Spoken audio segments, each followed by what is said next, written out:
Welcome to Podcasting Power Hour with your host, Jeff Townsend, aka the Indie Podcast Father. I'm your co-host, Greg, from Indie Drop-In Network. Podcasting Power Hour is recorded live every Monday at 9 p.m. Eastern Time on Twitter Spaces. Every week, an experienced panel of podcasters and other experts will tackle your podcasting questions.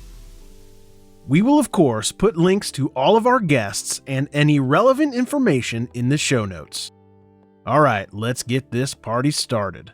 Welcome to Podcasting Power Hour. We're on the 21st of November here. Crazy to think about. I'm Jeff Townsend, the host this evening. Man, it's been a big week for me, Greg. I got a job working for a podcast network, and Adam Curry blocked me on Twitter. So it's been an emotional week. How are you doing, Greg? Man, so now not only do you have the normal podcasting second job, but you have an actual podcast second job. You're part of the podcasting industry now, Jeff, officially.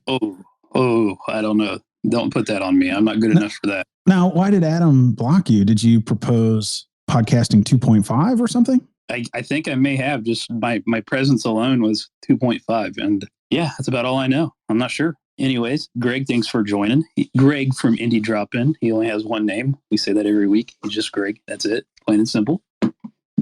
Yeah. It's been a good week for me too. Like I'm getting deep into my 3 new shows, which is good. It's the 3rd week for that. So Ed is already gone. No, that's what I'm telling you. He knows better. Yeah, he got out of here fast. He read the title. Yeah, and I have some experience with this, like every podcaster. For our topic today is, when is it time to give up and quit? And I think it's, quitting is such an interesting topic because it's kind of a bad word in a lot of things. But, like in tech, you say fail fast, and it's not a bad thing. So it'll be interesting to hear everybody's comments on this. I, of course, have my own personal opinions here, and they all are opinions, because the only person who truly knows when it's time to quit is you. What is happening? We also have, I know, I'll get there. Jim Mallard's here. He's never once quit his podcast over the last 15 years. But I do have experience with this. Well, there's deep history here, so we'll get into it. Yeah, no, that's good. Dave Jackson, of course, Hall of Famer. He's back in action. He's been gone for a few weeks, playing in some big time dominoes tournaments. So thank you, Dave, for stopping by. Yeah, great to be here. And I could definitely, I'm getting ready to kill one right now. And so I'm definitely ready for this topic. Me as well. So speaking of killer, making his triumphant return to Podcasting Power Hour, it's Tanner Campbell. He can also contribute to this conversation tonight. Not only has he led to individuals quitting, he's also pivoted what he's doing lately. Tanner, thanks for coming on again. I couldn't resist the call of quitting. You know how negative I am. That's good. I mean, somebody's got to be that guy. All right, Greg. So I'll let you go ahead and kick it off and kind of talk about exactly, I know we touched on it, but what we're going to talk about. Yeah. So the question comes up is, when should you quit your podcast? And this is, I'm glad Tanner's on. I wasn't going to bring up, honestly, your part in this, Tanner. I was going to let Ed talk about it, but there are situations where an external person might be able to shed some light on what you're up to more than your own, kind of your own self. And I know that's kind of a weird thing to say, but in my experience, so I've had 3 YouTube channels that I've quit, and I've had 1 podcast. Well, I guess we quit Podcast Garage, didn't we? So that's 2 podcasts that I've actively quit. And there's going to be more. I can already tell you that, because with Indie Drop-In, I've got 6 shows right now, and I might do some shuffling. You just never know. So so that's really what the topic is today. I want to kind of float how do you know when your podcast is a little long in the tooth? How do you determine if your goals are going to be achieved, if you're on track? How do you determine when it might be time to pivot? Those are the kind of questions that I really want to focus the hour around. I don't want to be negative. I hope no one comes up and says, my podcast stinks, so I think I'll quit. because that's not constructive. So let's just talk about kind of what your goals are if you're meeting them or trying to meet them, and maybe if it's time to pack it up. Well, Tanner has making his triumphant return, so we'll let him kick it off. All right. If the question is when do I think is an appropriate time to quit, I think maybe a prior question to that would have to be what are your goals? Some people don't have goals with podcasting other than to have fun. There are, I think, a significant number of podcasters who turn the mic on every week or every other week, and their sole purpose is to hang out with their buddies, publish something on the internet, have a few followers, and they genuinely and truthfully don't have any large grand vision, and they don't care if they ever grow. And those people exist. That's not me. It's not the people that I used to consult with, but that's a lot of people. And if that's you, then quit when you want. Quit when it's not fun anymore. Yeah, exactly. And I think perhaps it would be most constructive to kind of exclude those folks. I hate to say that, but the hobbyists, to use a term that I think incensed people in that episode you made, Tanner, that is no longer available. But give him a second to explain that was the real reason I quit. You explain that episode in like 30 seconds, Tanner? No, I'm not going to do that. Yeah, no, it was this. I'll just put a little cap on it so that Tanner, you're not subject to this anymore. But the topic of that episode was the topic of this podcasting power hour, very simply. And Tanner's show was a monologue, so this is going to be a dialogue, and so everybody will have a chance to respond if they want to. But maybe, Tanner, I can ask you a very specific question, and then we'll go to Jim and Dave and go around the room here. But how do you know if your podcast, is there indicators that it might never work? It might never grow, or it might, you know what I mean? I do. Yeah. I think that the answer to that question is, have you designed indicators in business? And I know you'll know this, Greg, because you're in IT. We have key performance indicators, KPIs. We don't need to have anything that serious in podcasting, but if we have some vision of the future, which seems to be for a lot of podcasters, I hope one day I can do this for a living, right? It's kind of vague. It's not very specific. We're like, if it happens, that would be great, but that's not really why I'm in it. But most of the time, people who say that, excluding the group of people we just discussed, people usually say that because they don't know how to move forward. They're maybe a little afraid to commit to moving forward. The first thing you got to do to determine whether or not your podcast is a podcast that it's time to quit is to look at the indicators that you create at the outset to determine whether you're making progress. And if the answer is you're not making progress according to those KPIs, the next question has to be, well, how can I? And do I still want to? And if the answer is no, well, then it's probably time to quit. If the answer is yes, then great, set some new KPIs so that you can keep moving forward. And if the answer is, no, they're not, but I don't want to quit, I want to keep going, it might be time to look at whether those KPIs are the correct ones, whether they're useful, or whether what you're doing in the way you're doing it is capable of hitting the KPIs you set. And that's a very difficult conversation to have with yourself, because it's essentially, and I had this conversation with Ed, is maybe the way you want to do this, the thing you're really passionately connected to, not the topic, but your method. Maybe I'm not saying this of you, Ed, but maybe someone is a little, they're a little arrogant about, I got to do it this way, or they're a little self-assured and they're not exactly sure why they're self-assured, but they feel they got to do it this way. This is the way I'm going to do it. Maybe you can't do it that way and hit your KPIs. And that's a hard conversation to have. But it's one, I think, if you're not hitting your KPIs and you don't want to quit, then it's a conversation you have to have. So, Jim, we'll go to you here in just a second, but I want to just get a little bit of clarification from Tanner. When you decided to shut down your podcasts about podcasting and focus on your creative podcast, let me say it that way, because who knows if Practical Stoicism will be your only show? Who knows, right? So, was that your driver? Did you look at the two and say, my goals can be better met focusing on these other projects? Partially. I mean, I'm not going to lie. Part of it was the network that brought me on was going to pay me a lot of money. And that's the dream, right? The dream is, well, for some of us, the dream is somebody's going to pay me a shit ton of money to create content that I would create for free any fucking way. So that was part of the reason. The other part of the reason was that alone would not have made me quit Good Morning Podcasters. I would have kept that. if I believed that I could still do Good Morning Podcasters in not an efficient capacity, but in a worthwhile capacity. I mean, people who know me know that I want to help. I don't want to half-ass something. I want to show up and give as much as I can and make sure that whatever as much as I can is actually useful. And when I started to realize what was going to be required of me to really be a full-time podcaster and be paid money to do that, it very quickly becomes a job. And so I was like, all right, well, can I balance two of these things without taking away from either one of them? The answer was no. So which one am I going to choose? The one that allows me to do the thing I'm most passionate about in my life, which is philosophy, full-time as a job? Or am I going to continue to try to help podcasters be successful when half of them get mad and don't listen to me anyway?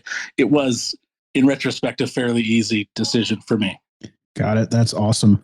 So, Jim, you said you had some experience with when to wind down shows. What's your take on when to do it? Well, I'm going to jump back to Tanner's point for a minute. He said he had a conversation. I can't remember the guy's name. It just left my mind.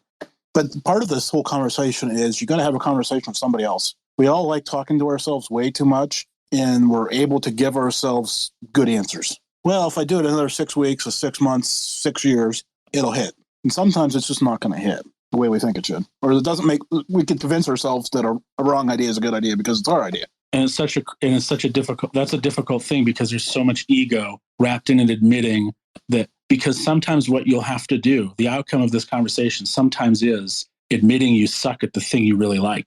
And that's a really fucking hard thing to do for anybody, no matter who you are. Yeah, because this wasn't necessarily quitting a podcast. Well, the story I'm about to tell is not quitting a podcast.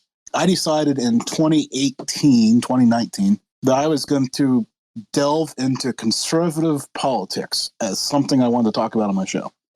Everyone's going to leave. Well, listen, I'm just going to say that, right? And I based my show on paranormal and conspiracy, and I got into this conservative talk frame for a while, and it was interesting, and I learned a lot. But I learned pretty quickly that isn't what I wanted to do all the time. So I pulled back out of it. Burnt a lot of bridges along the way with some of the more traditional paranormal people. Still getting emails from people who love those shows and want me to go back and email or interview their candidate and all this other stuff. But it just wasn't me. This wasn't a good fit. Now, when it was time to wrap up, I used to do a fantasy football show. And anybody who knows me knows I've never played fantasy football in my life. But somebody came to me and said, "Would you co-host?" And I'm like, "Dude, I don't do this. I don't play the game. We just need somebody to kind of keep the conversation from deteriorating to swearing us, because there's a couple other guys. Just need somebody to steer the ship." So I did it for about 8 weeks. And what I learned was that wasn't any fun. Listen to these guys go back and forth and back and forth and back and forth and just be like, "Calm down. It's okay. We'll talk about wide receivers now." No. So sometimes it's easy to walk away from a podcast. And sometimes if you love it and you can get past the KPIs and still love it as a hobby. I mean, I love golf as a hobby too, and I'm not any good at it. So you just... And one of the worst things you just said, it wasn't a worst thing that you said, but it's the worst thing when this happens, is when you think you're getting close to making the decision about quitting, and you get an email that says, "Gosh, I really love your podcast so much," and that one person fucks you up from being able to make the decision you thought you were going to make. Oh, because you all of a sudden put all the power of judgment of whether or not you're making progress or whether or not you're making a difference on that one email, and you're like, "I do matter. It does matter." Yeah, that's the worst too, because you're like, "Oh man, I like I said, I decided, made a conscious decision to get out of politics, and then for the next month, I swear, every time I open my email, "Would you interview this candidate? We're gonna feature you on this app," and I'm like, "God bless America! I was getting away from this stuff, and I don't know. No, go God away. Bless America. God bless America in the world."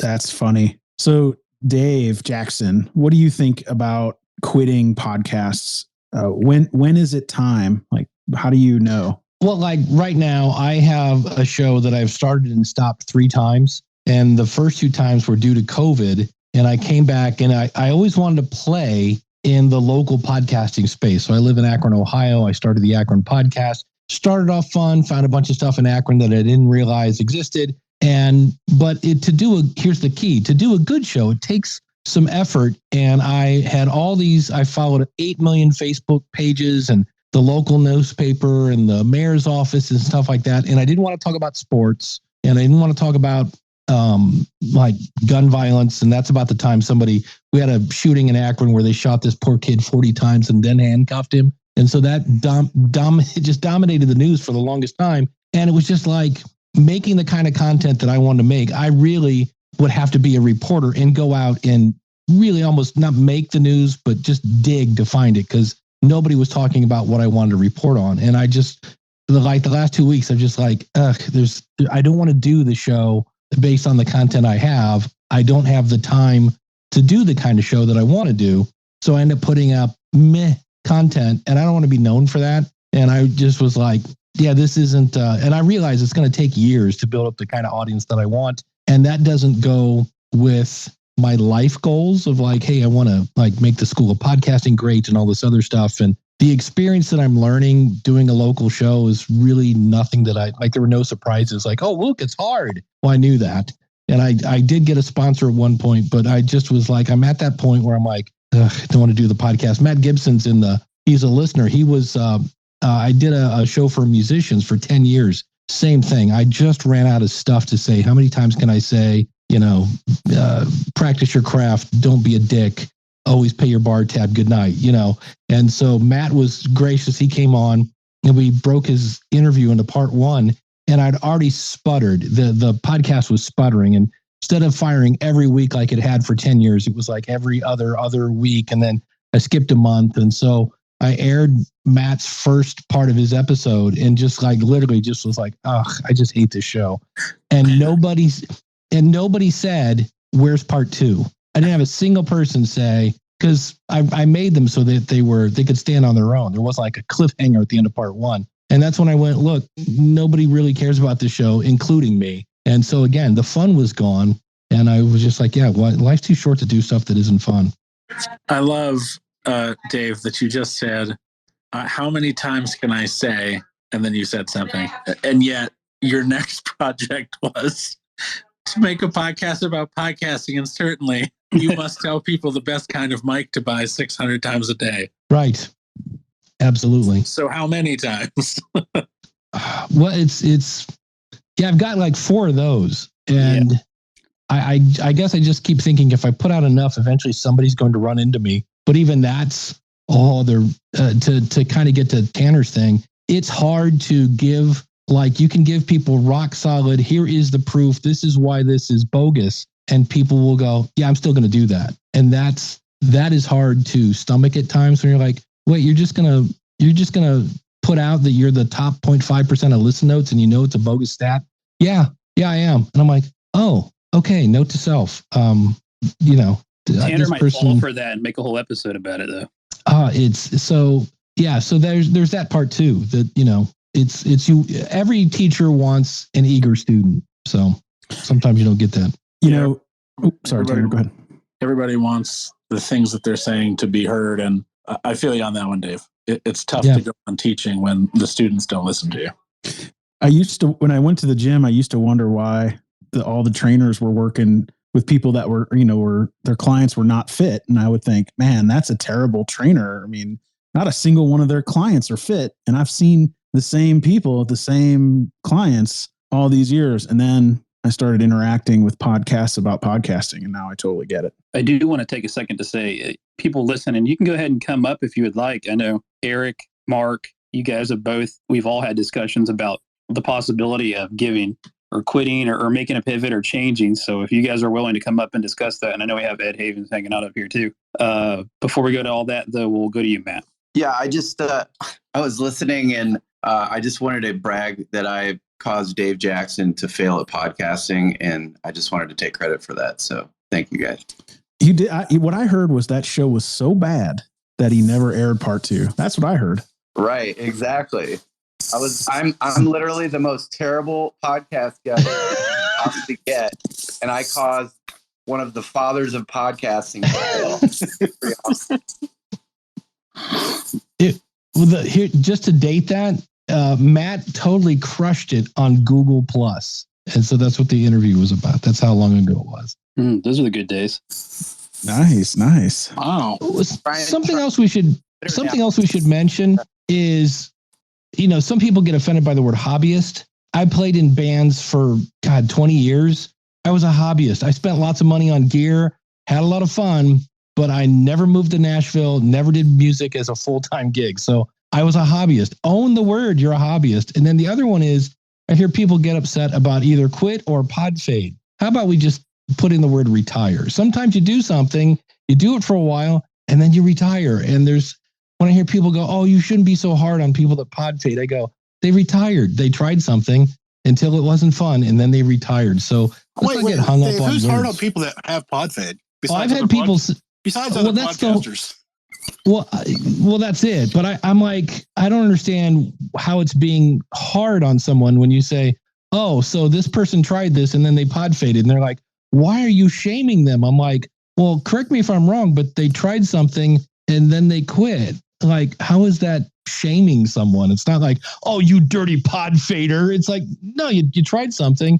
You know, I'll try whatever sushi, and I didn't like it. Oh, you sushi shamer. I'm like, no, I didn't like it. I quit. So sometimes I think we look for reasons to get offended. This just today, recreational outrage is the national pastime. So let's not get hung up on words. I wish I could bring the pod fade to my golf slice, and maybe I'd be better at something than. Anyways, there you go. So Dave, I agree with you to a point, but like, imagine if you go to the car dealership and, you know, you're trying to look for a new car, but instead it's filled up with people's half constructed hobby pickup trucks, and you can't find a single pickup truck to buy. You know, that's how I feel sometimes about these podcast directories. It's like everybody's hobby is in everyone's face. I was at a medical convention in Florida, and I was talking to somebody, and I said, oh, have you ever thought of starting a podcast? And she goes, oh, I listen to podcasts, but my boss will never go for it. And I go, really? And she said, oh yeah, my boss absolutely hates podcasting. And I go, why? And she goes, because they're awful. And I go, well, just think how yours is going to stand out based against all these awful podcasts. And she's like, I'm just here to tell you, if you say podcast, she almost like projectile vomits. She just hates podcasts because she probably found a bunch that were just, you know, three guys, one brain, cracking some brews in the basement, which is fine. Kind of like what Tanner was talking about. If you're just doing it for fun to hang out with your dudes, that's fine. But unfortunately, some people associate, you know, podcasting with Wayne's World. Sounds like my wife. Hey, but even Wayne's World was hugely successful. So, you know. That's a good point. I was thinking that same thing. I was like, oh man, if we could only make it like Wayne's World, we'd all be in great shape. So you want to go to Ed, Jeff? I think it's time for Ed. Yeah, let's go to Ed. Yeah. So Ed, maybe you can tell us a little bit about why, if you're, you know, available to, why you quit your show for us or took a small hiatus, and what you learned and why you came back. Just kind of give us the Cliff Notes or the Coles Notes if you're from Canada. Which time? The latest time, the time when you pivoted to the 80s movie podcast. Okay, well, actually, because I started the podcast back in 2019. I did 5 episodes in 4 weeks. Hey, Ed, you're super muffled. We can't hear you very well. Oh, sorry. I'm in the middle of cooking right now, so I'll do the best I can. Hold on a sec. Can you hear me better now? Yeah, a little better. Okay. Anyway, so like you said, I started the show in August of 2019. I powered through 5 episodes in 4 weeks, and then I just hit a brick wall. And I just like, okay, I'm only getting like 5-10 listeners a show. Maybe this isn't my thing. And I quit. And about 6 months later, I got the itch again, and I started it back up. And I started just doing a little different things than I did before. And I started getting my numbers up, and things were going good. And then I found this wonderful group of people on Twitter, this Twitter podcasting community, and things were going a lot better. And I was meeting a lot of people, and they were helping me, and they were giving me advice, mostly unsolicited, which I don't have a problem with, because they were doing it because they either liked who I am or they liked what I was doing and wanted to see me improve. And then the infamous episode hit, and there were other things going on in my life at the same time where it was just like I was ready to just take some time off. And then I heard Tanner, and I'm not blaming Tanner, it's not Tanner's fault, but Tanner's message on that specific episode hit me in the soul like nothing had ever had before. Because it was about whether or not you're a podcaster or if you're a faker. That's not the exact word he used, but are you faking it or are you doing it for real? And I was faking it. And so that afternoon, Dixie was doing her project podcast. I came in and I just was like, okay, guys, I'm out. And within 5 minutes, I had Jeff messaging me. I had lots of people messaging me, telling me, hey, you know what? I don't know what's going on, but don't quit. And that's kind of was like, okay. And I needed to kind of take a step back, 24 hours. And it's like, okay, I'm going to dedicate myself to this. And within 2 weeks of rededicating myself to the show, to like, okay, now I'm going to really put in the effort that I haven't really put in before. I've hit new records of numbers every single month since that moment. And in fact, even this month, I set my first new record in July, and I've already topped July's numbers by 50%. And we're, only 2/3 of the way through the month. I'm going to hit another record this month. And for lack of a better word, Tanner, and I've said this before, kicked me in the ass and made me realize, okay, it's time to, poop or get off the pot. You know what I mean? Yeah, I think that's a really good lesson for everybody. But you also did a couple of other things, right? Like you not only did you put effort into the show itself. I mean, you just recently even are still doing it. You've got new gear. You posted pictures about your little studio setup, asking questions. Like you put in a lot of effort. But you've also changed the show name. You got new cover art. You're working on your social media stuff. I mean, it wasn't just the content. I mean, it was everything. Yeah, because it's like, I wasn't 100% certain what I wanted until that day. It's like Tanner had the right idea. Tanner's message was 100% spot on, and that's what I needed to hear at that moment. But I didn't know that's what I needed to hear at that moment. At that moment, I know he wasn't attacking me personally, but it got me.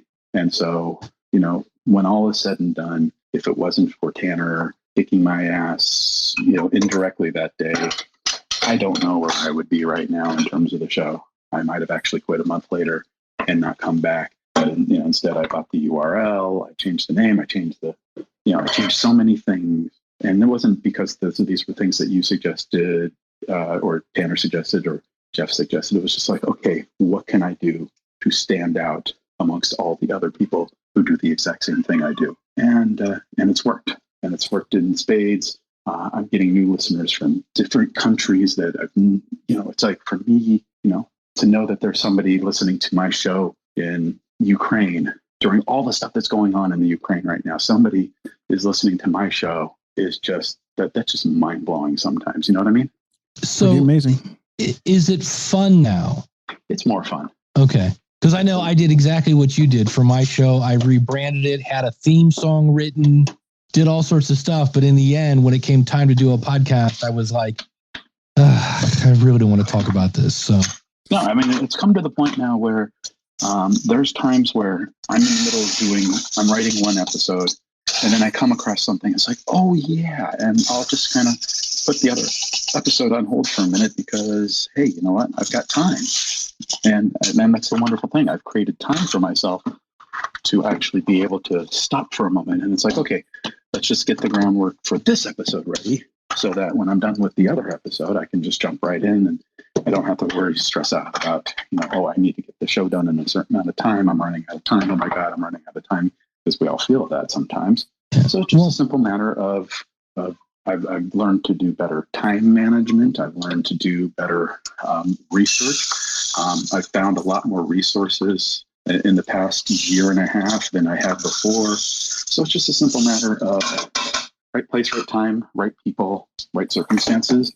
And in some ways, you can say it's like catching lightning in a bottle. Well, to go back to Tanner's original point, the first thing you have to identify is like the goal of the podcast. So has the goal changed with your show? Not really. The goal hasn't changed, just my approach towards doing it.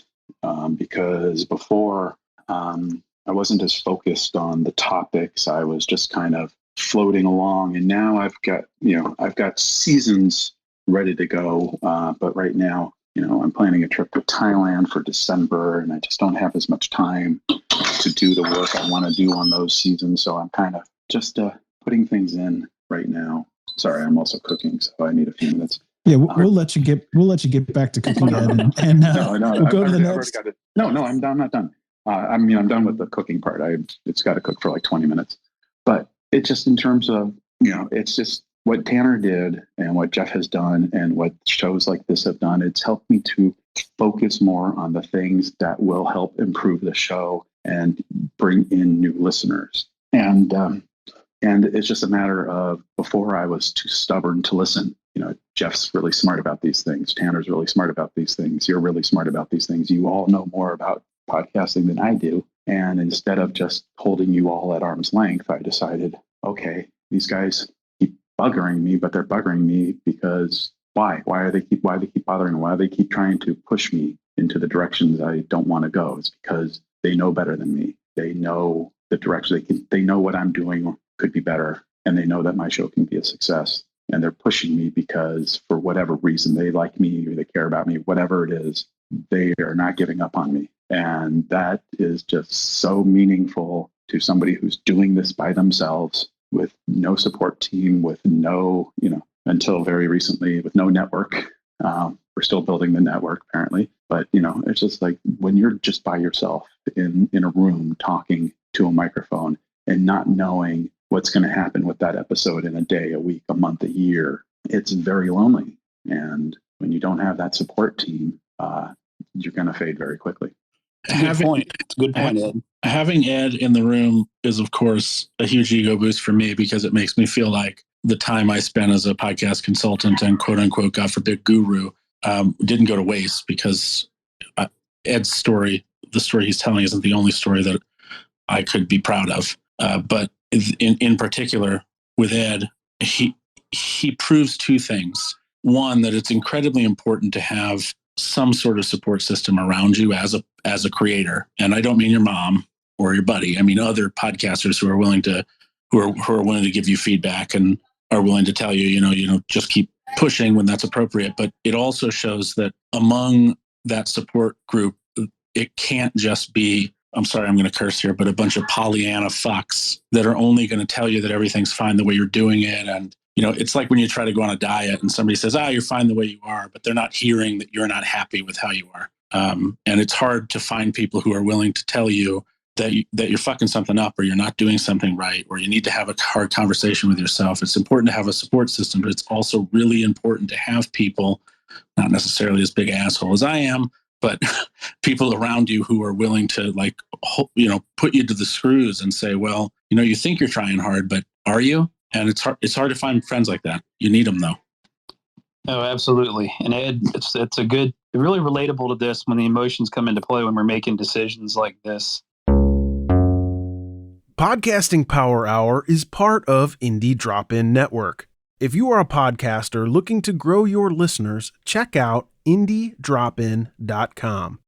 Indie Drop-In is always free, and we have opportunities right now for comedy, true crime, scary, and paranormal podcasts. Just go to IndieDropIn.com to learn more. We have Gary and Mark up on the deck. We'll go ahead and go to you, Gary. Good to see you again, man. Yeah. My current show, which is doing pretty well, is actually my third podcast. The first one I started back in 2009. It was me and two other co-hosts. It was called This Week in Travel. We completely ripped off the format of This Week in Tech, and we did it for 11 years. And in 11 years, we never made a dime, but that was fine because it opened up a lot of doors for us in the travel industry. We keynoted several different conferences where we did an episode of the show. We did interviews. We were able to connect with a lot of people in the industry, very high level people that we otherwise would never have been able to. But the pandemic ultimately killed it. And it's very hard to do a podcast with three co-hosts because we were always scheduling things. We were traveling, and it was just really hard. So we had a very unpredictable schedule. Then around, I think it was 2014, 2015, CBS launched a new network called the Play It Network. And they approached me about doing a travel show. And I thought, oh, wow, CBS, they're big. This may become something. And it turned out to be an absolutely horrible experience. They had no idea what the hell they were doing. They just butchered the show in terms of how it put in ads, dynamically. And in the end, they only cared about a couple of reality TV stars and pro wrestlers. And not surprisingly, the whole network died. So when it came time to launch a new show, I talk about this in an interview I just did with Dave Jackson that came out today. I was put in a position where I had to do something, and I took all the lessons I learned from all these other failed shows, and I put it into this new show. I didn't have any co-hosts. Just talking not just the lessons I learned from failed shows, but also the things I learned from listening to other shows and talking to other podcasters. But it was those failures that actually helped me get to this point of doing this show that I'm doing right now, both in terms of the format of the show, the topic of the show, and everything else. And I don't know if I would have been doing what I'm doing if it wasn't for the failures that I had previously. And one thing I did mention in the interview I did with Dave is I think a lot of people get frustrated when they don't see progress. That so long as you see some sort of progress, you can see things growing, you can see things building. Nothing is more fun than success. And when they don't see success, that's when they get discouraged and they quit. And I always say, if you haven't seen some progress in at least a month, maybe 2 months, then you need to do something. You need to do something else, whether that's in terms of marketing or the show or whatnot. Because you've heard the old adage, the first thing you find yourself in a hole, stop digging. And if you're not growing, then you need to stop digging and you need to do something different. And I think that's the thing a lot of people don't do is they just keep digging and digging and digging, doing what they're doing, expecting that, there's going to be a pony at the bottom somewhere. And that's all. Yeah, I really agree with you on that, Gary. I mean, I've talked to so many podcasters where, they've been at 70, 40, 60 downloads per episode for like 2 years. And I think it's safe to say that if you keep doing what you're doing, then you can expect similar results. If that's what you're looking for, great. But most of the time it's not. And, one question I would have for you, Gary, is 11 years. What was it about those 11 years that kept you going? Heard you for a second, then you cut out there. He was like, oh, shit, and then hung up. The suspense is killing us now. Like I said, the show was never about making money. We never even looked at our stats, really. It was just fun. I enjoyed our co-hosts. It was something we did. It helped us, increase our profile. So it was worth it. And I think at our peak, we were doing maybe 7,000 downloads an episode before the pandemic. So it was doing okay. But yeah, the pandemic just killed it. And because we never went into it to make money, we were happy with what we were doing. We were able to do it on a regular basis, and it met all our criteria. I was busy doing photography. We had another co-host, Chris Christensen, who does This Week or does Amateur Traveler. That was his primary thing. It was his other podcast. Our other co-host worked for the LA Times. She was a travel writer. And so we all had our own things going on, and we just sort of did this on the side. We put very little effort into it, very little editing, and it worked. But the pandemic ultimately killed it. And then once it was like, okay, maybe we should try to monetize it, splitting something 3 ways is really hard to do. Yeah. Especially when people put in different levels of work and, other things. And, that's one of the reasons I don't have a co-host for my current show. It's not the banter of 2 people talking. It's just me sitting down and doing it. And it makes everything so much easier from editing and scheduling and, splitting money. I agree with that. Co-hosts are good and bad, mostly bad. I was just thinking about the scheduling. It's got to be tough getting yourself in the room. I know it is for me. At times, staff meetings are difficult. But it's also, funny. I think something that's important to keep in mind so the podcast that I am now fully committed to started as a weekly, and I did it similar for the same reasons that Gary did, because I didn't want to rely on a co-host. It was easier for me to script the entire delivery. I could get everything right. There were so few moving parts, and that might have been, I have no way of measuring this, but that might have been part of what made the podcast successful, because I was able to easily stay consistent with it. But now I create every day. And one of those days is an interview. And one of those days is a guest co-host. And one of those days is a deep dive. And I feel like there's something to starting very simple and realizing that if you can find whatever your measure of success is in a simple approach, in a minimal approach, you can grow into those greater ambitions you might have from a production standpoint. Because Gary could probably at this point, he's got more than enough experience. Gary could have a co-host a couple days a week. He could do that. Maybe he doesn't want to, but you can always grow into that kind of stuff. I think that's worth keeping in mind. Yeah. And as long as I think you own the show, you can hire people too. You can hire a co-host hire production staff and still maintain full control and think of it as just finding some talent that rounds off maybe some of your rough edges. I know I have tons and tons of rough edges, but I wanted to touch on one thing that kind of Gary brought up about the goals of a podcast. So in the tech space, there's a lot of people that have podcasts and YouTube and LinkedIn blogs for the sole purpose of legitimizing themselves in the industry, being seen, having their thoughts out in the industry, being known as a thought leader, having a specialty, communicating that specialty to your peers. My specialty is economics in tech. So, one of the reasons why I don't use my full name is because I have tech related stuff. I don't want crossing over and confusing the indie drop-in brand. So, you can absolutely podcast your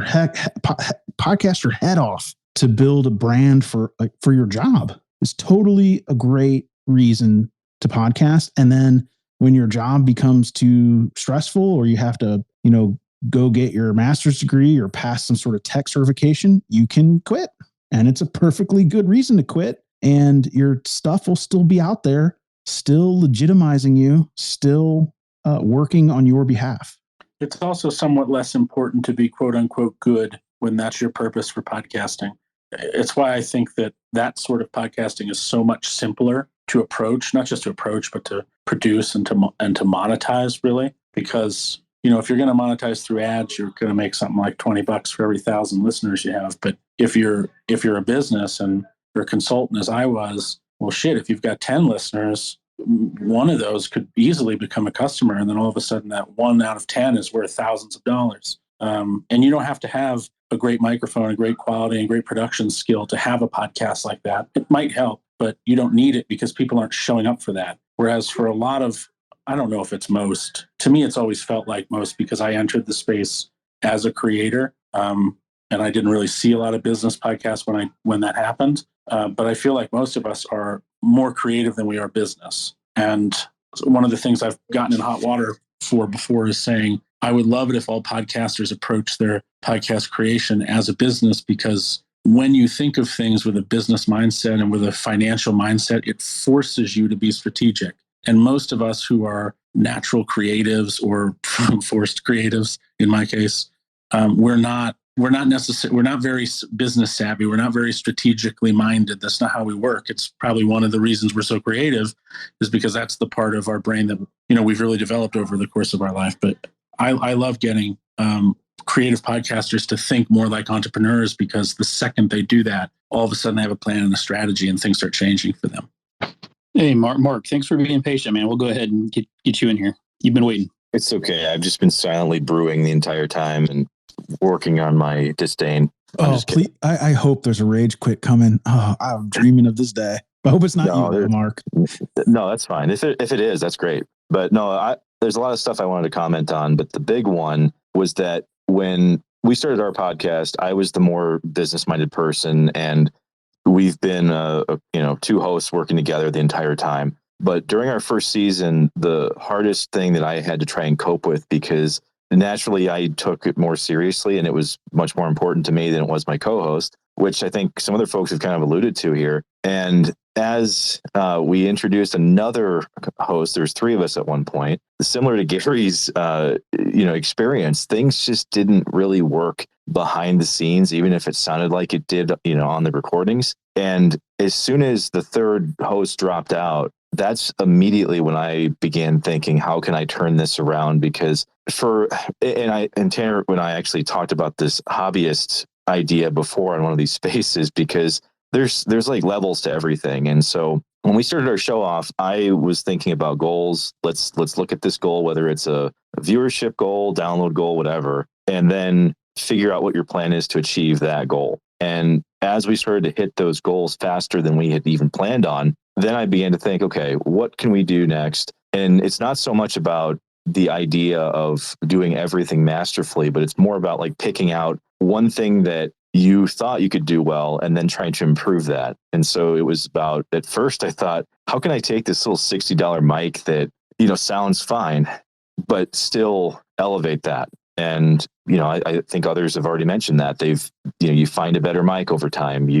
Maybe you just had like a really basic website and then you go to that one next. And so rather than think about maybe giving up, because I think there's an undiagnosed thing called like pod depression or something. I don't want to be one of those corny looking, advertised words, but I think pod depression is a real thing. Like everybody goes through this at some point, whether it's a small factor that changes for you as a creator, or you missed a goal that you wanted to hit, whatever. That's where I think you got to figure out a way to cope. And I don't know if enough people really talk about it, because it's not quite fading, it's not quite quitting, but it's on that same diving board as giving up can be. And so I wanted to comment on that. I've been through that probably 3 times in the past 2 years. And I feel like for like a hobbyist type of podcast like we are, we're still business minded in what we want to do.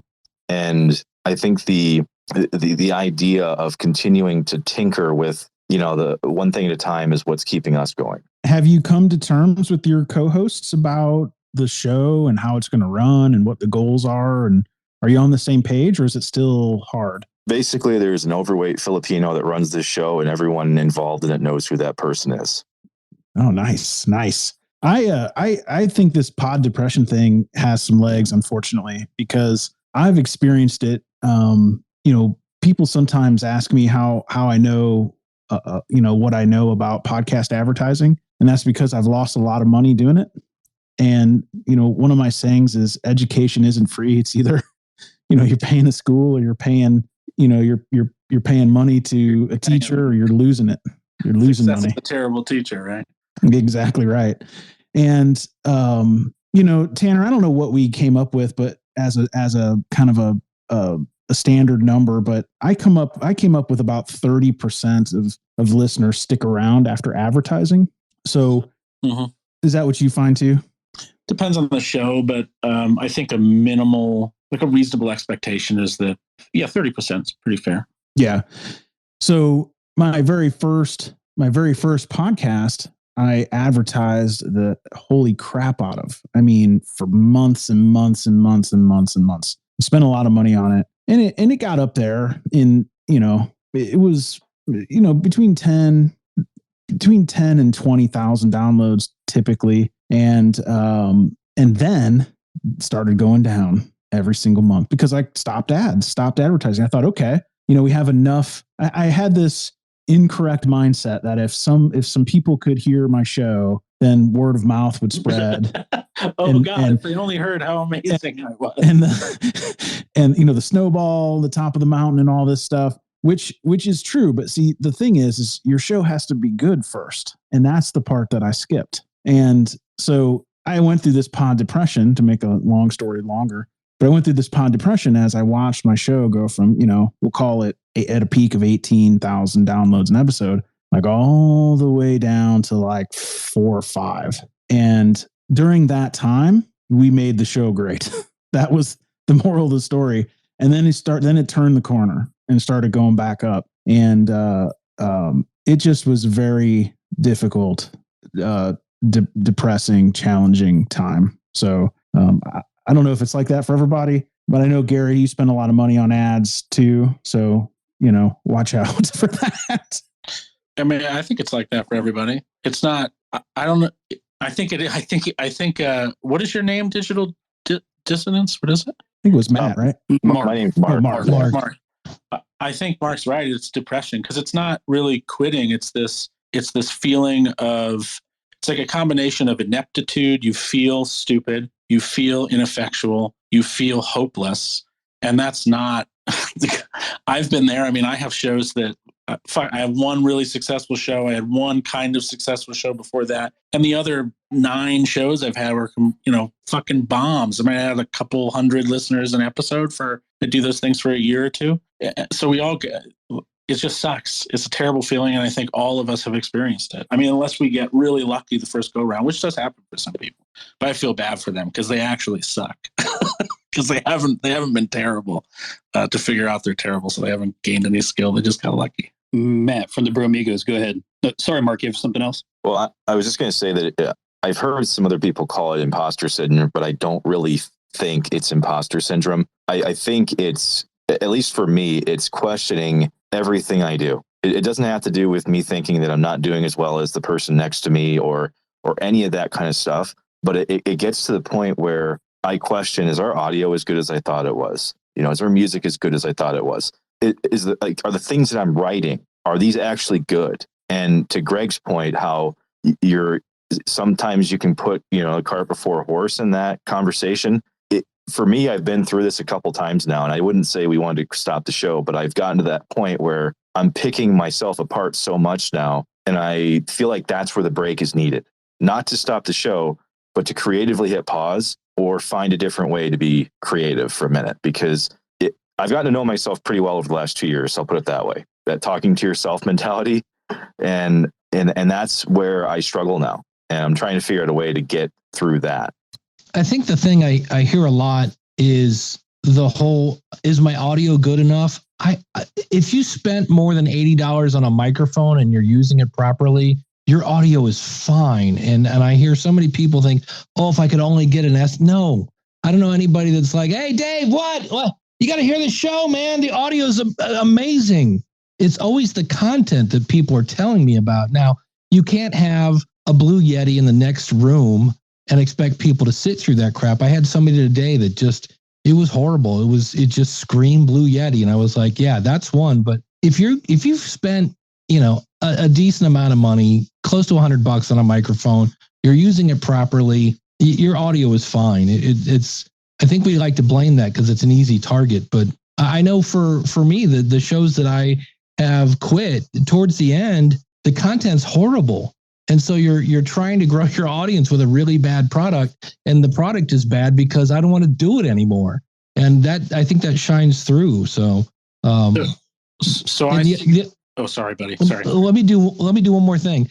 In terms of keeping your audience through the ads, I just heard a great episode by Neil Headley, The Voices in My Head. And he said, people forget that ads are content. And he goes, if you're making people sit through a really bad ad and you hope they make it to the other side, change the ad. And I was like, that's a really good point. As far as sound's concerned, I am an audio engineer by trade. And there's two people who on my screen appear next to each other. Plastic Audio, his name's Michael, and Matthew Bliss. Matthew Bliss is one of my engineering students, and Michael, Plastic Audio, is an extremely talented audio engineer. I mean, he does really great stuff with like binaural capturing, and he's got all like nature sounds and shit. It's just incredible the work he does. And I fucking promise you that as talented as Michael is, he will sit down on a mix that all of us would think was sent from the heavens. And he would think, this is a shit mix. Like creative people, I think, we're so hard on ourselves. No matter how talented we get, we're trying to make it to the next level of being skilled. And that it's not imposter syndrome. I think you're right about that. I think it's just this, there's no indication that we're good enough external to us. It's all within us. And if we don't have the muscle to see our own value and to see our own skill set without external validation, it's almost impossible to ever feel like you're good enough. I don't know if it's okay for me to speak now because I know everybody.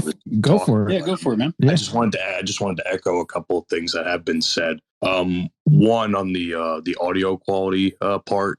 I mean, as for me personally, as someone, I guess similar to Tanner, that has been in the radio industry and knows what it's like to tune a microphone and even post edit it and such. That's just something I personally like to make note of, especially if I leave a review. I always make note of, the sound quality could be better, or the sound quality in this show is good, because I think that's something that's pretty important in my honest opinion. Because I don't like to hear, for the most part, like computerized people, if that makes sense. I know there's ways you can't fix it, but at the same time, you can always make it sound a little bit better. And I think that comes to that kind of plays into the factor of you can also edit your show, which is something I preach all the time. Edit your fucking shows to make them sound better if you think the raw audio sounds like shit. But that's just me.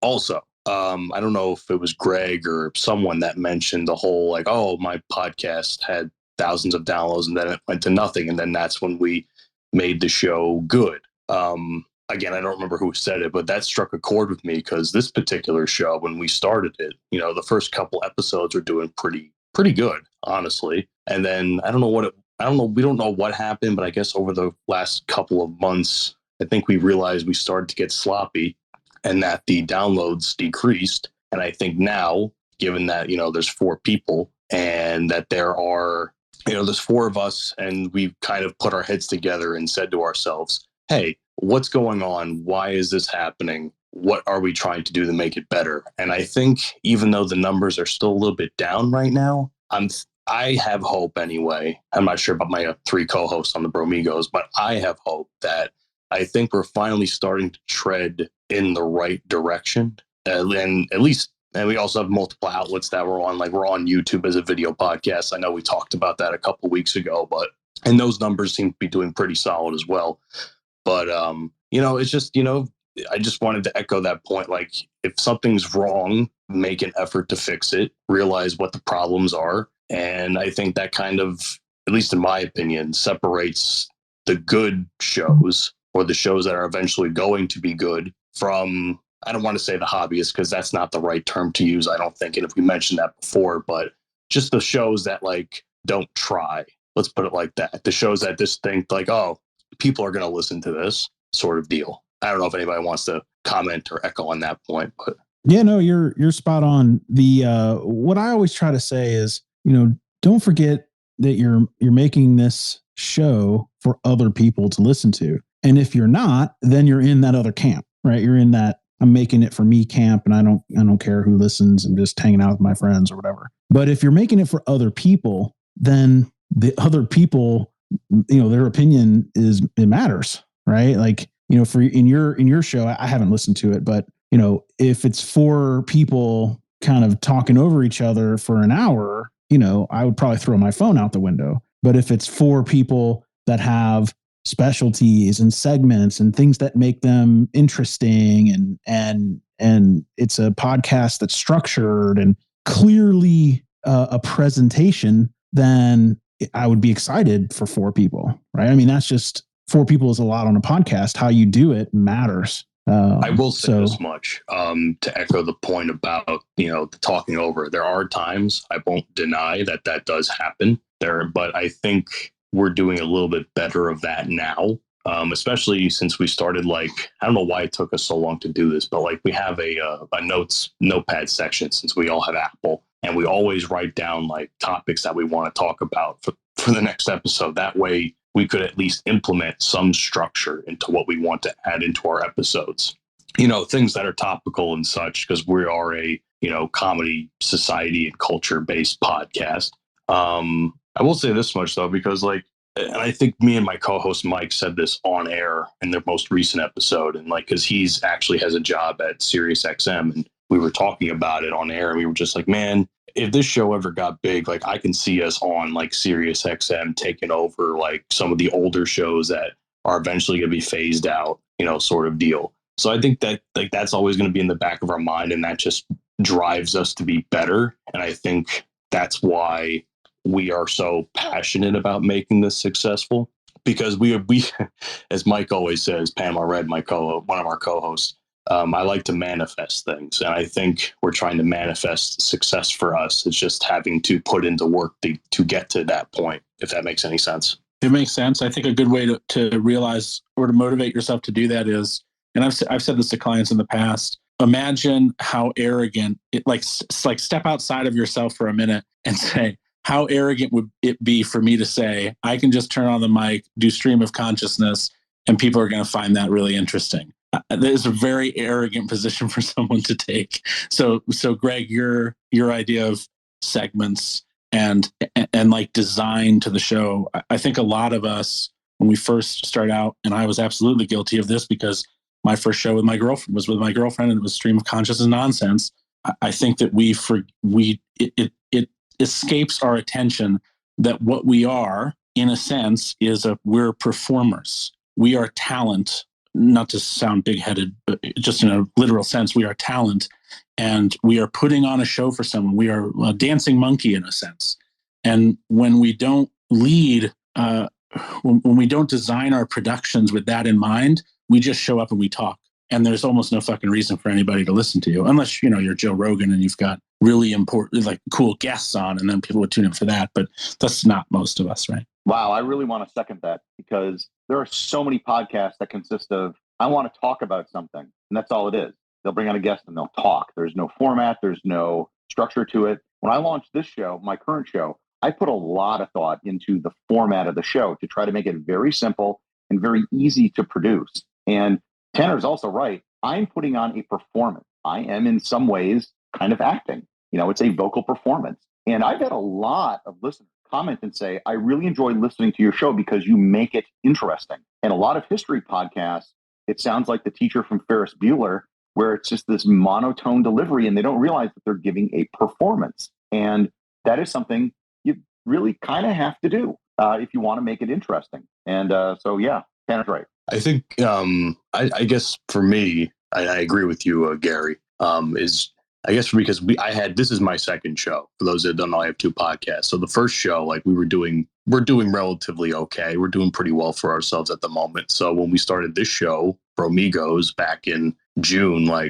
me already having some skin in the game, was like, oh, this is what I know how to do. This is what I could offer. These are some resources that could help us. And then lo and behold, those resources didn't pan out as well for this show as I would have hoped. So now it's kind of like, oh shit, now we have to pivot and start from scratch more or less. And I think realizing that was helpful for me, because it's like, you would think all podcasts can market the same. Lo and behold, I had a very rude awakening there. Yeah. And just in case anything I just said or anything Gary just signed off on, made it seem as though I was suggesting you have to,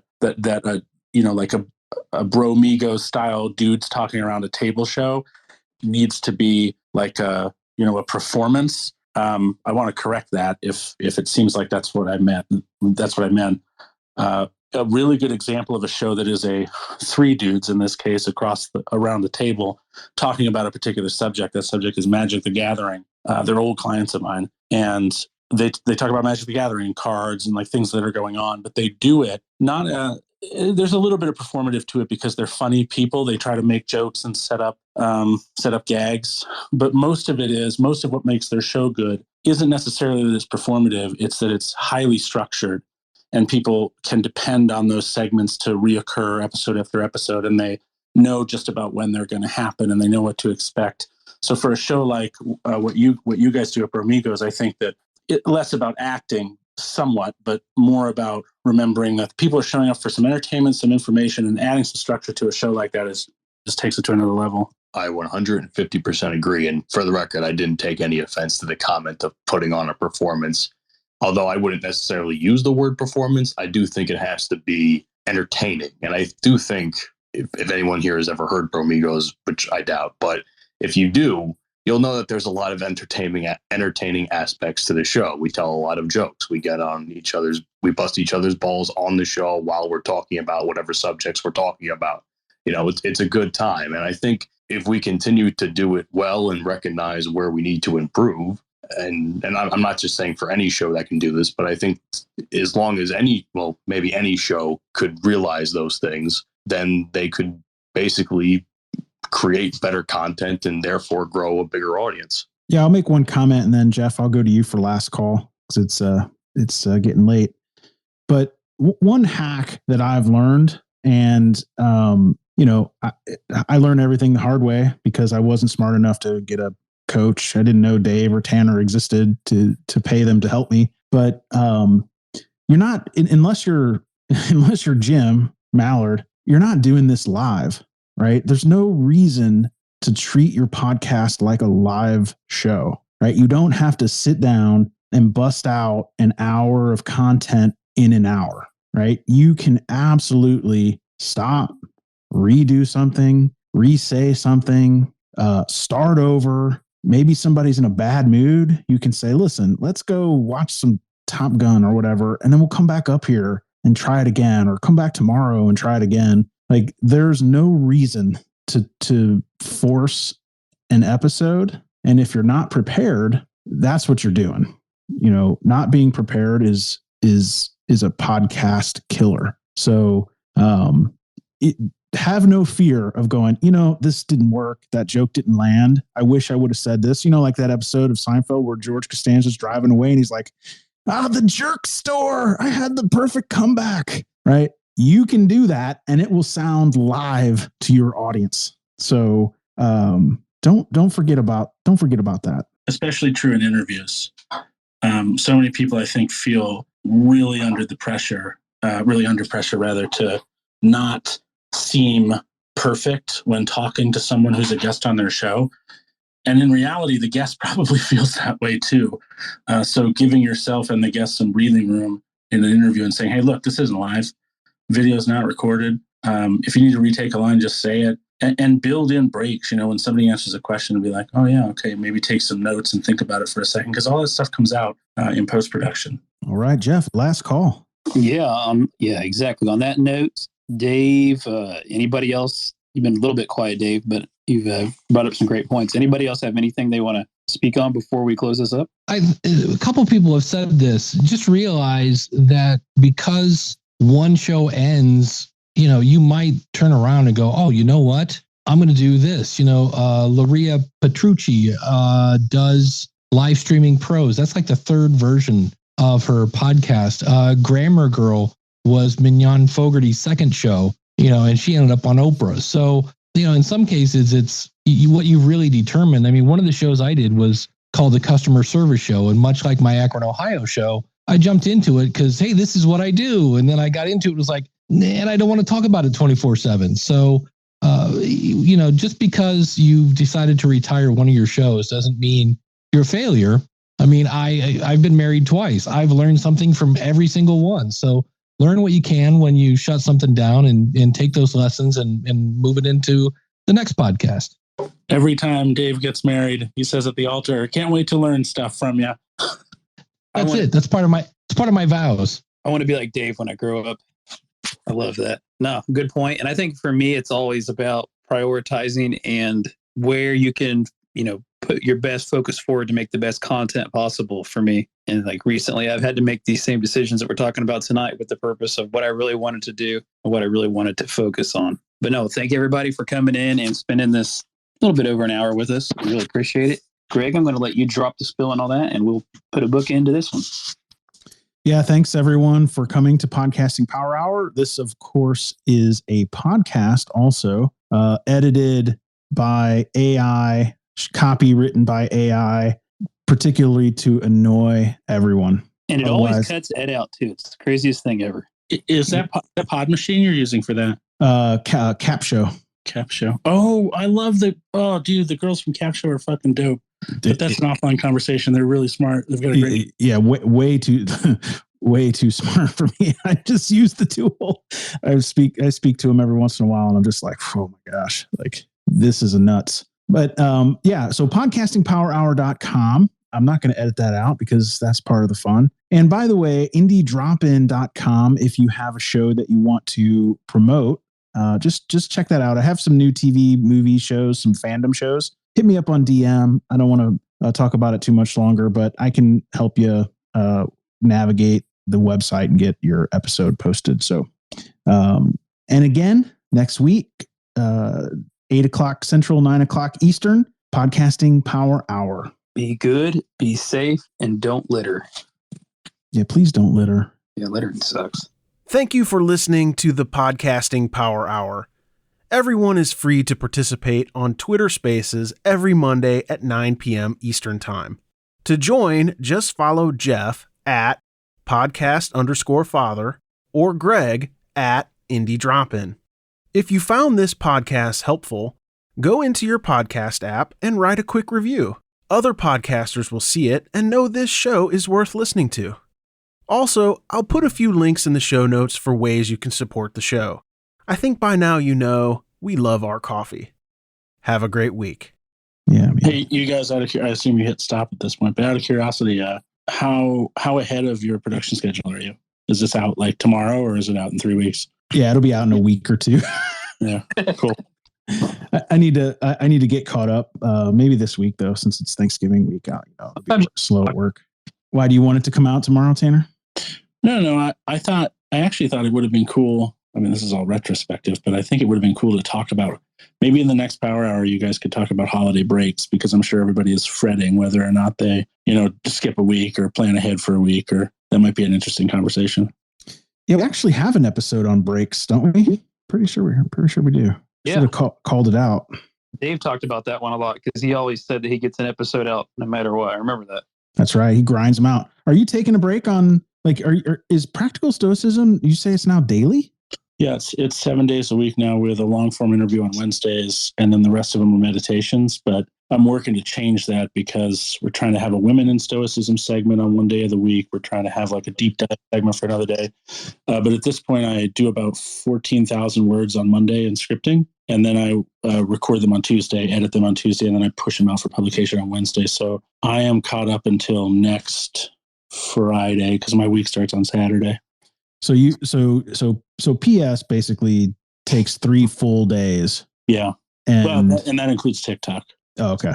Like social stuff. But yeah, I think it takes 2 entire days for 7 episodes. Yeah. And are the regular episodes still like 10 minutes? Yeah, to 8 to 15 minutes. Sometimes I get yelled at because I have 2. For the shorter episodes, I only do a pre-roll and a post-roll, but they come in pairs. Mm-hmm. But sometimes people be like, half the fucking show is ads. I'm like, I'm sorry. It's so many fucking words. You know how many words? 14. I write a goddamn novel every 3 weeks. Yeah, I know. That's one challenge I have with Indie Dropping is, when people submit like 15-minute shows, I can't put a mid-roll in it. And then my earnings go down like 25% that week. Like shit. I think I might have to submit an hour's worth of episode for Bromigos then for you, Greg. At least to get Please do. 2 hours, please. 2 hours. I'll load that. We almost had an episode that ran 2 hours once.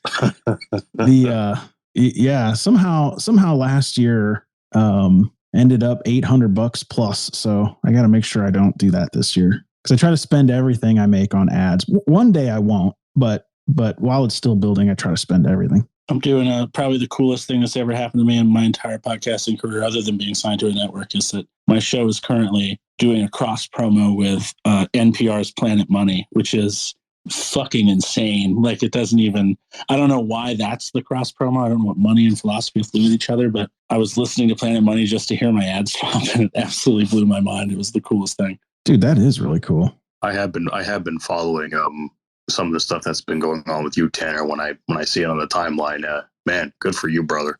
Really good for you. Yeah, that's cool. X Factor luck, man. I couldn't replicate it if I tried. I don't know if that's true, man. I mean, maybe to this extent, but I mean, niches are powerful, and this is a good one. Yeah, but finding them, you couldn't predict this was going to be a good one. That's the problem. Yeah. At least it's not a podcast about podcasting. Fucking A, brother. Jesus. Can I ask the question that everybody's afraid to ask Tanner?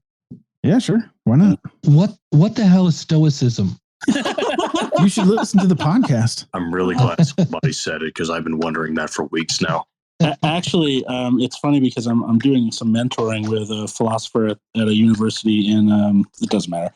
And I'm learning about there's kind of like this public version of Stoicism, which is like, you don't have emotions, which is not what Stoicism is. And then there's this modern version of Stoicism, which stops short of the spiritual, because Stoicism actually has a God in it. It's not a religion in the way that we think of an organized religion today, but it does have a spiritual element to it.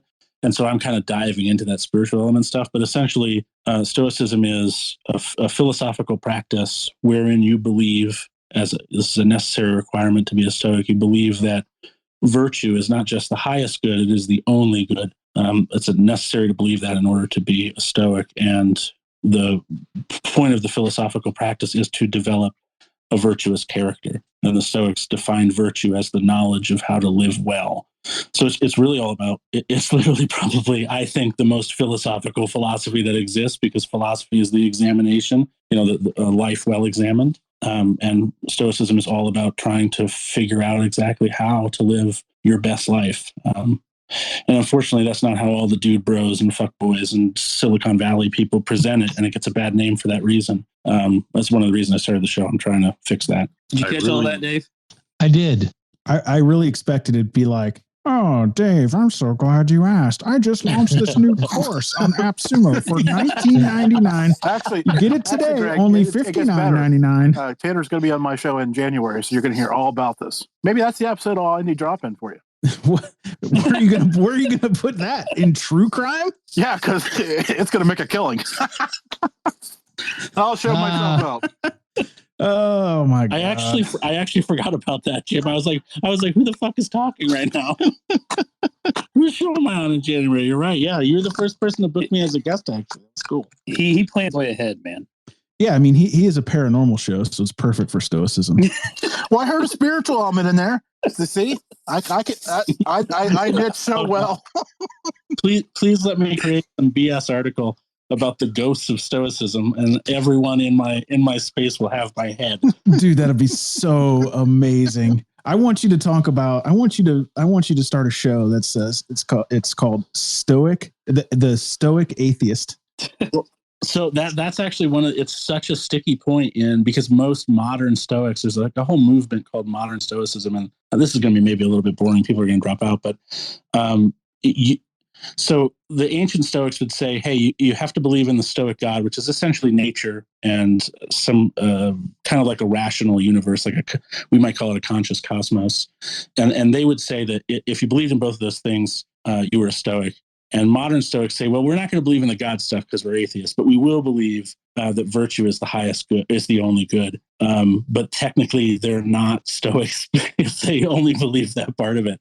So it's kind of like a Christian showing up and saying, I'm a Christian, but I don't believe in Jesus or God. So it's actually it's a pretty lively community if you like listening to mostly a bunch of old white men argue about what philosophy is. With no emotion. I disagree with you. Plenty of emotion. Yeah. Sounds like Dave's dominant night. I wish that your show was around, Tanner, when I was in college in like 2015, because the first college course I ever had to take was a fucking philosophy class. And I'm just like, I don't understand any of this shit.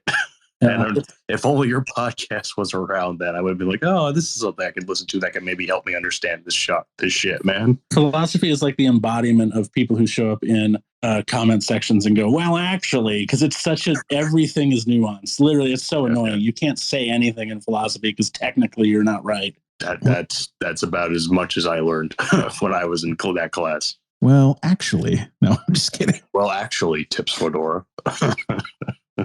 Oh man. So what's everybody got planned for Thanksgiving, huh?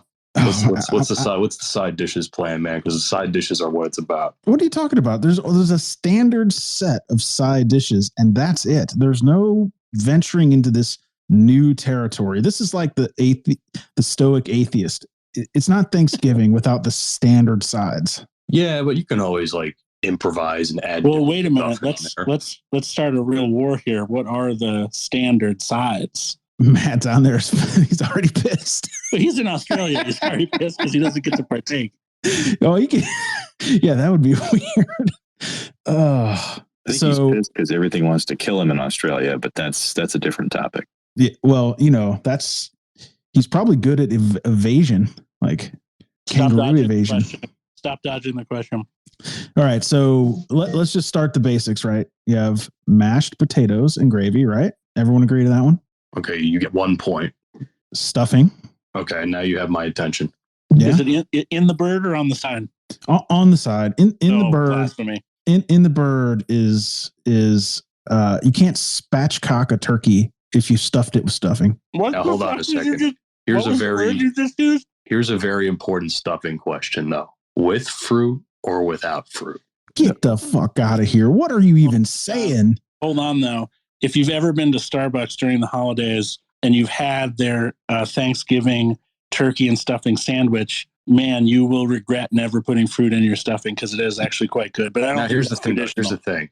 I can fuck with apples in the stuffing. Apples in the stuffing's actually. But not cranberries. You're going to hate on cranberries right now. I don't like. I mean, I like cranberry juice, but I don't like cranberries. But I know raisins are a crime and stuff. No. The crime is when you put sausage in it. That's the crime. See, I love that. Jeez, Who the dude. fuck put sausage in their stuffing? Listen to these guys. Listen to them. Them. It's good. It's good. That's all I gotta say. We did that. We were one of the first families in my family to do that. And this was roughly about, I'd say 15 years ago. And then everybody else that we served it to copied us and started doing the same damn thing. Like there's something to it. So was it like a turducken sausage? Is that like what it would become at that point? No, it's like breakfast sausage. Yeah, it's just ground sausage. You cook it up, throw it in there. You don't have to put it in the turkey unless that's your thing, but we typically don't even make it in the bird. Yeah, no. The bird is out. Can we go back to what Greg said earlier? He used the word spatchcock, and I've never heard that. I almost spit my dessert out. Oh yeah. I didn't know if that was Old English or something because I don't even know what that means. Not only is it fun to do, it's fun to say. So just Google it. It's when you cut the backbone out of a bird. I have the general rule that I don't Google anything with cock in it. I know that's not true, but yeah, you cut the backbone out of a bird, and when you cook it, it cooks more evenly, and you can also apply seasonings more evenly because it's no longer round. God, and then ancient Viking torture that you just described. Yeah, but when you and then when you cut it up after it just makes it a whole lot easier. It's better. Have you ever brined? I'm brining for the first time this year. Oh yeah, I'll send you pictures of my brine gear. I have all sorts of brine gear. Plastic bag. You have gear. Yeah, dude. I have a brine bucket. I have a little plate that holds it down. I've got brine sauces, all sorts of stuff. Has anybody ever been brave enough to deep fry a turkey? I have deep fried several turkeys. How is it? It's amazing. It's really good, but it's not any better than a perfectly cooked either smoked turkey or baked turkey, in my opinion. Yeah, it doesn't come out like, I think when we hear fried, we think of something extra crispy in some way, and it definitely isn't. No, and if you get the oil is not perfect, the skin comes out like really dark, and then even though it tastes fine, like your grandma's bitching, like it's just not good. So my worry is, would the breast or the white meat be dry? Because that's the worst part of the turkey for me. There is the white meat. That is always the driest part for me that I just can chew on for hours. So like, is that part like at least moist where where someone can enjoy it for the most part? It's the same cooking, deep frying it and cooking it in an oven is the same story. It's just way faster deep frying it. If you overcook it, it's going to be dry. If you undercook it, it's going to be raw. So you got to dial it in, and you got to pull it up every once in a while and poke it with the thermometer. And when it gets to like 150, you got to take it out, basically. Got it. Okay. You guys, I got to go, but I need to describe to you the funniest situation I'm in right now. I'm laying on the bed talking to you guys. I'm eating. My girlfriend got these little, what are these called, babe? Like Philadelphia cream cheese dessert things. And I've got a German Shepherd-ish dog standing on the floor, and I've got our new dog is a little weenie dog on the bed. And I don't know if you've ever seen a weenie dog stretch, but they're pretty long. So he does this stretch, and then he like army crawls a little closer, and then he'll wait a minute and he'll do another stretch and army crawl just a little bit closer, and he's got his nose about 3 inches from my dessert. So I got to go to protect my dessert. But take care, guys. This has been fun. Google spatchcock. I'm not doing it. Oh man, well, this has been fun, but I got to dip, guys. Yeah. This is the end of the after show. Yeah, I'll close her down. All right. See you, everyone. Later on. Happy Thanksgiving. Bye-bye.